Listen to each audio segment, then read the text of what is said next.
My influencer girlfriend cheated with her ex during our anniversary. I paid her $100,000 luxury lifestyle while she faked being sick. But when I saw the Instagram photos, I cut all her money, and her account collapsed from 45K to 32K followers. I'm 30 years old.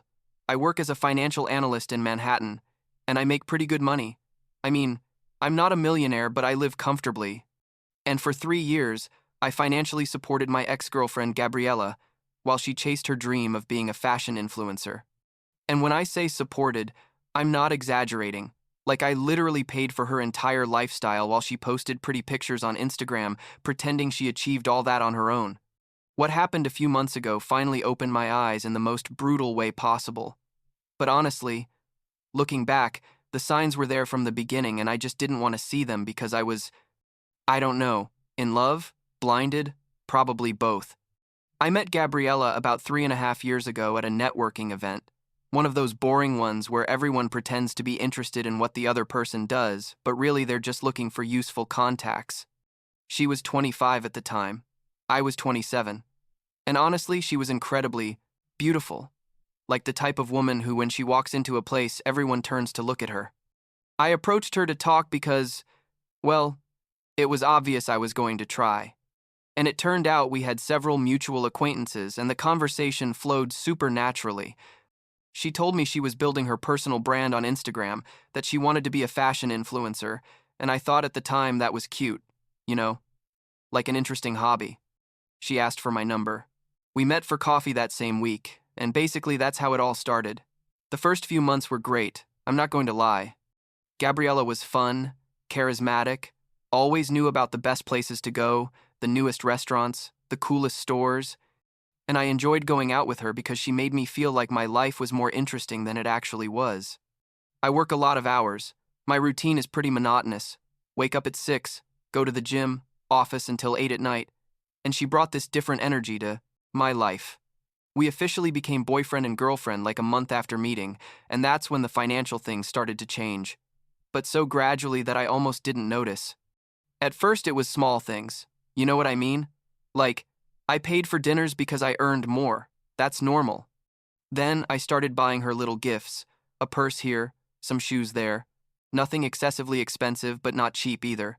Let's say things around $300 or $400.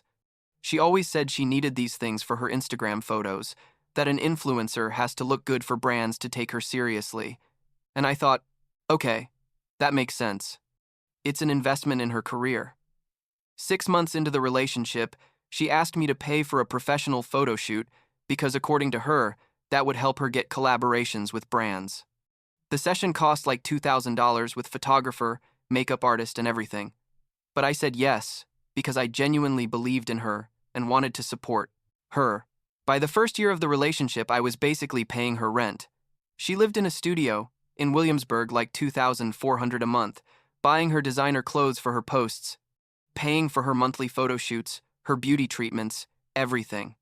She had a part-time job at a boutique, but earned almost nothing, like minimum wage, and she said she needed that free time to focus on creating content. I convinced myself this was temporary, that eventually her account would take off and she'd start making money with collaborations and sponsorships, so it would be a good long-term investment. Her parents lived in New Jersey but apparently didn't have much money to help her, or so she said, so I felt like her only real support. What bothered me, and I admit this now, but at the time I ignored it, is that Gabriella never really appreciated what I did. It was like she took it for granted, you know? Like, I'd buy her a $1,500 bag, and she'd say thanks, but immediately start talking about the next bag she needed. There was never a moment where she said, "Hey, thank you for everything you do for me. I know it's a lot of money, and I appreciate it." It was just, "Okay, this is good, but now I need this other thing." And I kept giving because I thought eventually things would change. By the second year, things escalated even more. She asked me to pay for a trip to Paris to create content, because according to her, big influencers always have photos in Paris, and that would increase her credibility. The entire trip, business class flights, 4-star hotel, meals, everything, cost me like $8,000. She posted the photos, yes, and got good likes, but it didn't translate into any real income. Zero paid collaborations. Zero. When I asked her about that, she got defensive and said these things take time, that she was building her brand, that I didn't understand how the industry worked. And I shut up because I didn't want to be the controlling boyfriend who questions her dreams. The truth is, her Instagram account had like 45,000 followers at that point, which isn't bad, but it's also not enough to live off of, and her engagement was kind of low. Like, she'd post a photo and get 2,000 or 3,000 likes, some comments, but nothing viral or anything that would catch the attention of big brands. But she kept insisting she was about to take off, that she just needed a little more time, a little more investment in her image. And I, like an idiot, kept believing her. During those 3 years, I met Cameron once, at a casual gathering with Gabriella's friends. She introduced him as her ex. They said hello. It was kind of awkward, but I didn't think much about it. According to Gabriella, they had broken up years ago, before she met me, and he was dating someone else, so there was no drama. Cameron worked in something related to technology. I don't remember exactly what, but he seemed to have money too. Gabriella never talked about him, so I assumed that chapter was completely closed. For our 3rd anniversary, I had planned a weekend in Montauk.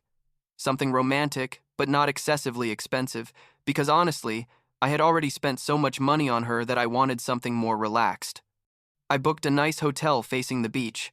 I thought we could disconnect, enjoy the ocean, maybe talk seriously about the future, because 3 years is enough time to know if you're serious about someone. But like 2 weeks before the trip, Gabriella started insisting we change the destination, that Montauk was too basic, that she wanted to go to this other coastal town she had seen on Instagram, like a more exclusive and photogenic place. I initially said no, that I had already made the reservation, and that Montauk was fine, but she kept insisting, saying this other place would be better for creating content, that she needed new and different photos, and eventually I gave in because, well, I always gave in. I canceled Montauk, obviously lost the deposit, and booked the other place she wanted. The hotel was more expensive, like $600 a night versus 300 inches Montauk. But I thought, it's our anniversary. Let it be special for her. We arrived at this town on a Friday afternoon. The hotel was nice. I'm not going to lie.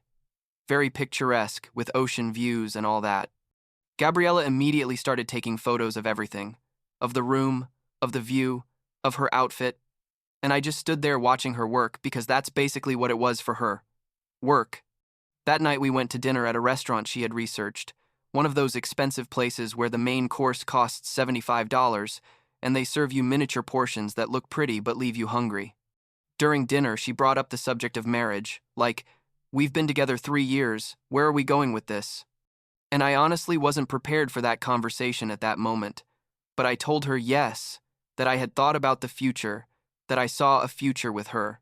Then she started talking about shared finances, joint bank accounts, and I casually mentioned that if we got married, obviously we'd have to do a prenup, a prenuptial agreement, because I work in finance and I know it's the smart thing to do, especially when there's such a big income difference. The face Gabriella made when I said that, man, it was like I had gravely insulted her. She got super defensive, saying that prenups are for people who don't trust their partner, that if I really loved her, I wouldn't be thinking about protecting my money, and all that classic emotional manipulation. I tried to explain to her that it wasn't personal, that it's simply financial common sense, but she didn't want to listen. Dinner ended kind of tense. We didn't openly fight, but the atmosphere was weird, and when we got back to the hotel, she went to bed with her back to me. Saturday morning, Gabriella woke up in a better mood, or at least pretended to be. We had breakfast at the hotel, walked around the town a bit, everything seemed normal. Then around noon, she said she wanted to go shopping, that she had seen some boutique stores that interested her. I gave her my credit card like I always did.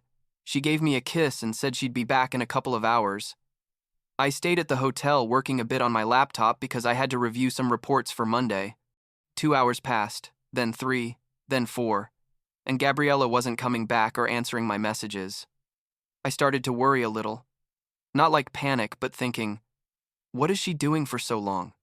I checked my bank account online to see if she had made any big purchase that would explain the delay, and there were no new charges on the card. Nothing. Not a coffee, not a store, nothing.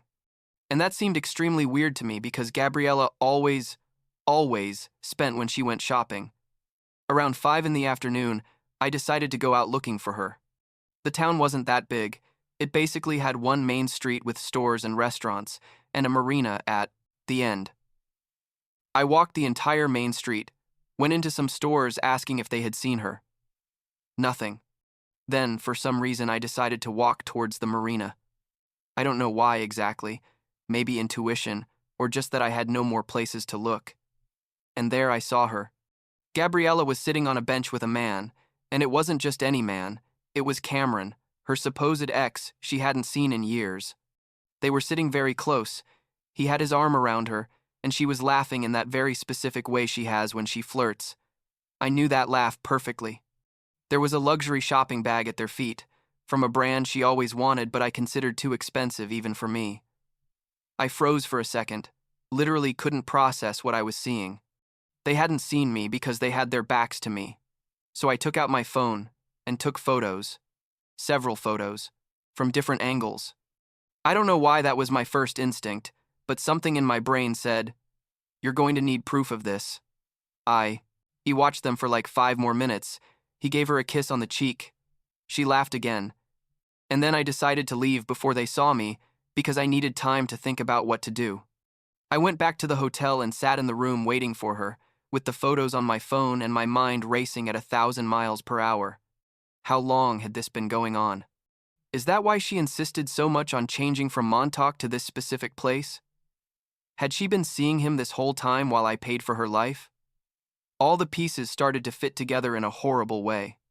The days she said she was with friends but came back late. The times her phone was on silent for hours. How she got defensive when I asked about her day. Gabriella arrived at the hotel around 6:30, all smiles and acting like nothing happened.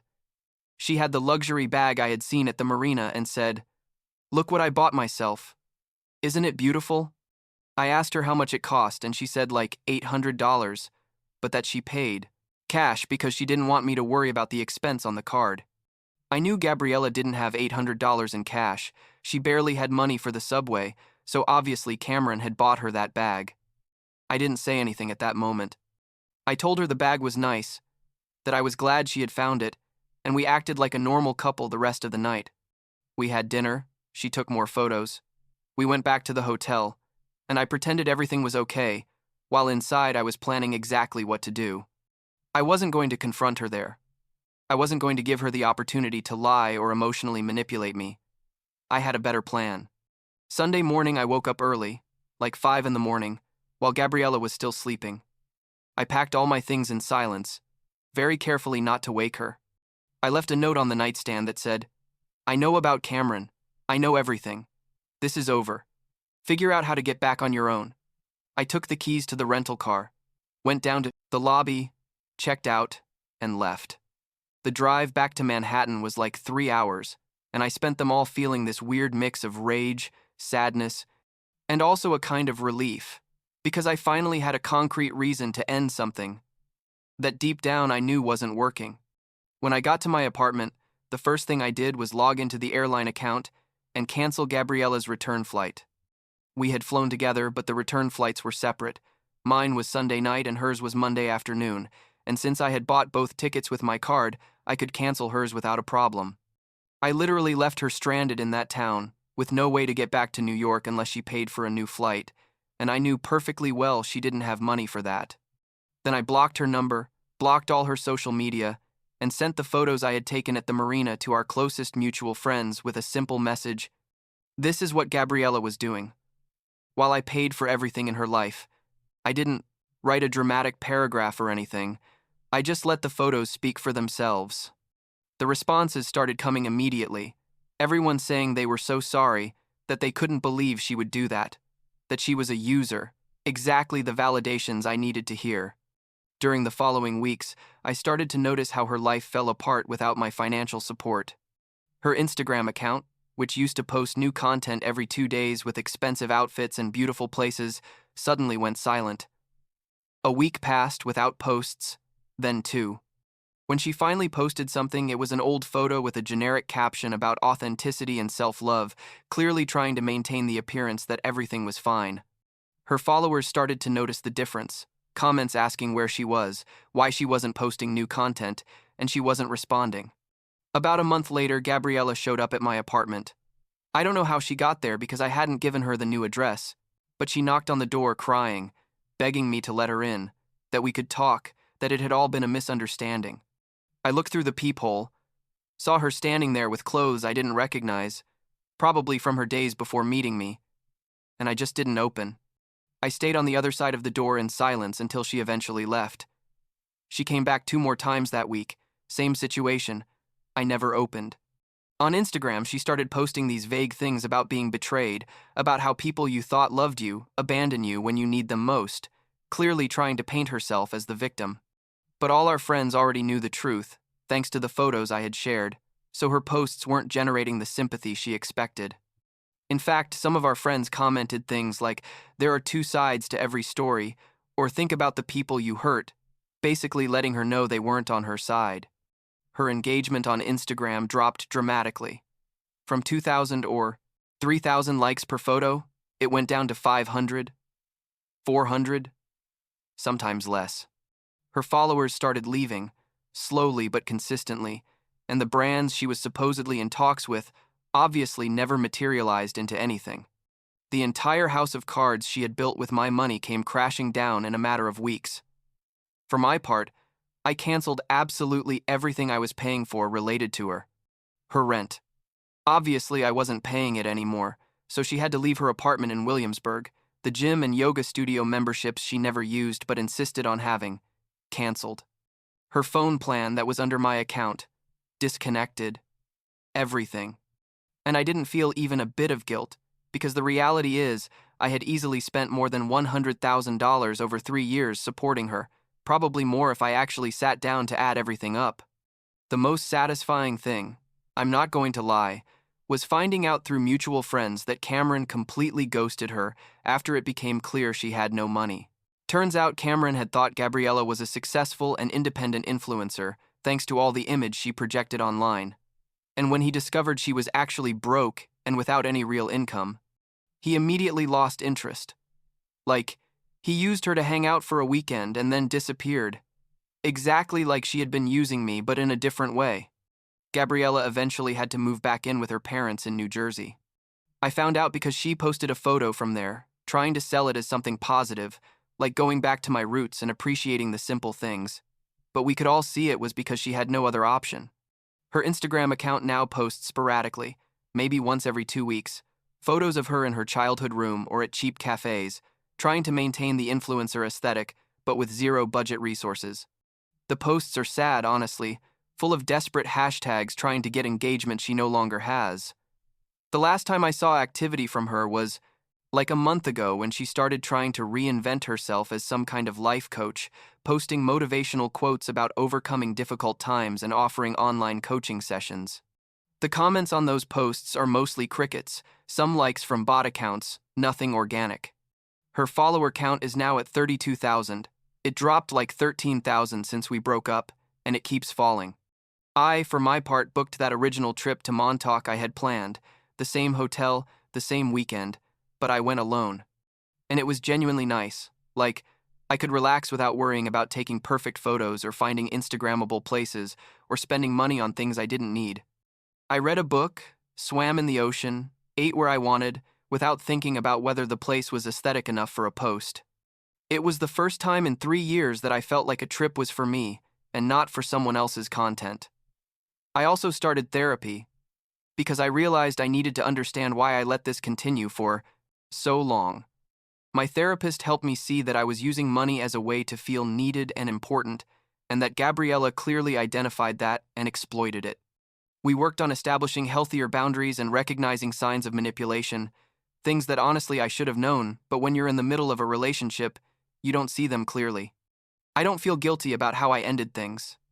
Some people have told me that leaving her stranded was cruel, that I should have been more mature and confronted her directly. But honestly, after 3 years of being financially used while she cheated on me, I think she deserved exactly what I gave her. which was basically a reflection of what she had done to me. She took my trust and my money without remorse. I took my support and left without looking back. We're even. Like 2 weeks ago, I saw that Gabriella tried to message me from a new number, probably because I blocked the previous one. The message said something about how she had learned from her mistakes and deserved a second chance to explain herself. I didn't read it completely. I simply blocked that number too. There's nothing to explain. There's no conversation worth having. That chapter is closed and I don't plan to reopen it for anything. My life now is considerably simpler and cheaper, which is ironic but true. I go out with friends without worrying about finding the perfect restaurant for photos. I buy what I need without thinking about whether someone else is going to use it for content. I have more money in my bank account each month because I'm not financing someone else's impossible dream. And honestly, I'm okay with that. More than okay. I'm better than I've been in a long time. The idea of being in a relationship doesn't appeal to me at all right now. Maybe eventually. But for now, I'm perfectly happy being responsible only for my own expenses and my own life.